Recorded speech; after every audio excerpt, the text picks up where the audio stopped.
Sebenarnya, gue ngerasa bahasan ini tuh udah agak telat, tapi jujur aja, gue yakin masih banyak banget yang nonton Jujutsu Kaisen tapi sebenarnya belum paham istilah-istilahnya. Soalnya gini, di JJK itu domain expansion doang yang sering disorot. Padahal dunia Jujutsu Kaisen tuh penuh istilah sakral plus teknis yang sering lewat gitu aja. Makanya kali ini gue mau ngerangkum istilah-istilah pentingnya biar kalian cepet hafal, cepet paham, dan gak bengong tiap nonton. Kita mulai dari yang paling basic dulu, Cursed Technique. Jadi Cursed Technique itu kemampuan khusus yang lahir dari Cursed Energy milik penyihir Jujutsu. Anggap aja ini jurus khas tiap karakter. Semua berawal dari Cursed Energy. Dan Cursed Energy ini asalnya dari emosi negatif manusia. Takut, marah, stres, benci. Pokoknya hal-hal jelek lah. Nah, kalau Cursed Energy ini dilepas gitu aja, energinya kasar, nggak berbentuk, dan nggak jelas mau jadi apa. Disinilah Cursed Technique masuk. Teknik ini tuh kayak cara ngolah energi kutukan jadi sesuatu yang spesifik. Makanya tiap penyihir jurusnya beda-beda. Contohnya Megumi, dia bisa manggil Shikigami dari bayangan. Terus ada versi kebalikannya, yaitu Reverse Cursed Technique atau RCT. Simpelnya gini, Cursed Energy itu dasarnya negatif. RCT itu teknik buat ngebalik energi negatif jadi positif. Energi positif ini bukan buat nyerang, tapi buat nyembuhin. Masalahnya, RCT ini susah banget. Jadi nggak semua penyihir Jujutsu bisa gunain teknik ini. Lanjut ke istilah yang paling populer yaitu Domain Expansion. Domain Expansion itu teknik puncaknya seorang penyihir kutukan. Saat domain diaktifkan, pengguna bikin ruang tertutup yang bikin teknik bawaannya jadi super kuat. Yang bikin domain serem itu satu hal, guaranteed hit, alias serangannya pasti kena. Ciri khas domain tuh jelas. Ruang tertutup, teknik pengguna jadi mutlak, boros Cursed Energy, dan biasanya langsung nentuin menang atau kalah. Simpelnya gini, domain expansion itu kayak arena pribadi. Begitu aktif, musuh dipaksa main di dunia dengan aturan milik si pengguna. Tapi, tenang, ada cara buat ngelawan domain, namanya Simple Domain. Simple Domain ini teknik pertahanan, karena kita tahu domain itu bahaya banget gara-gara serangannya pasti kena. Nah, Simple Domain bikin area kecil di sekitar tubuh yang fungsinya jadi zona aman sementara.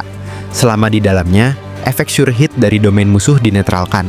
Tapi, jangan salah paham, Simple Domain nggak menghancurkan domain. Areanya kecil, durasinya singkat, dan penggunanya masih bisa diserang normal. Biasanya, teknik ini dipakai penyihir yang belum punya domain sendiri, kayak Miwa atau Kusakabe. Tujuannya simple, nggak mati duluan. Singkatnya, Simple Domain itu jurus anti-domain. Bukan buat menang, tapi biar nggak langsung kalah. Nah, kalau yang ini versi lebih gilanya lagi, Domain Amplification.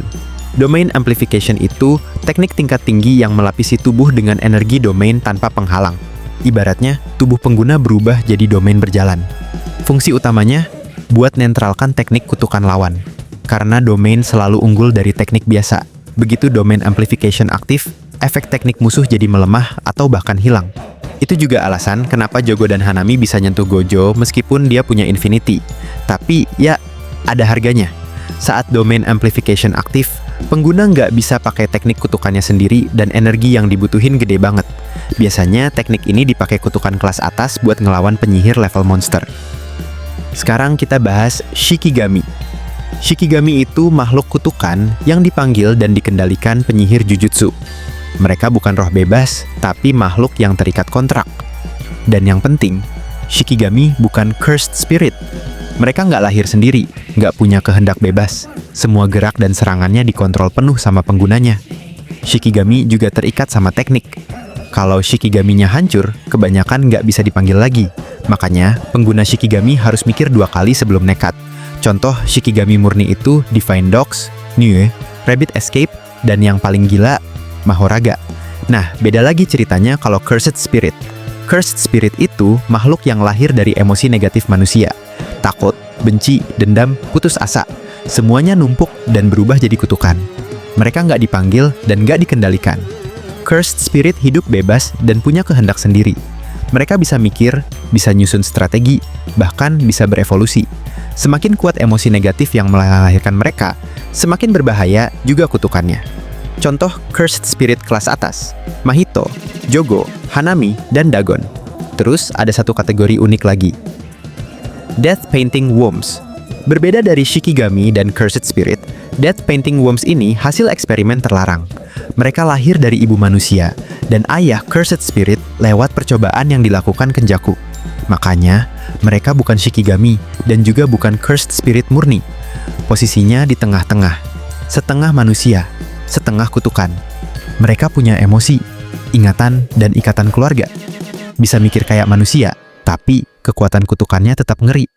Contoh Death Painting Worms yang udah lahir sempurna itu Choso, Eso, dan Kechizu. Terakhir, kita bahas Cursed Tool.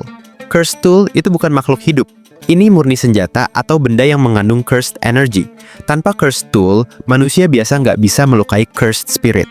Tapi, begitu pakai Cursed Tool, siapapun bisa ikut bertarung lawan kutukan. Cursed Tool nggak punya kehendak, nggak bergerak sendiri, mereka cuman alat.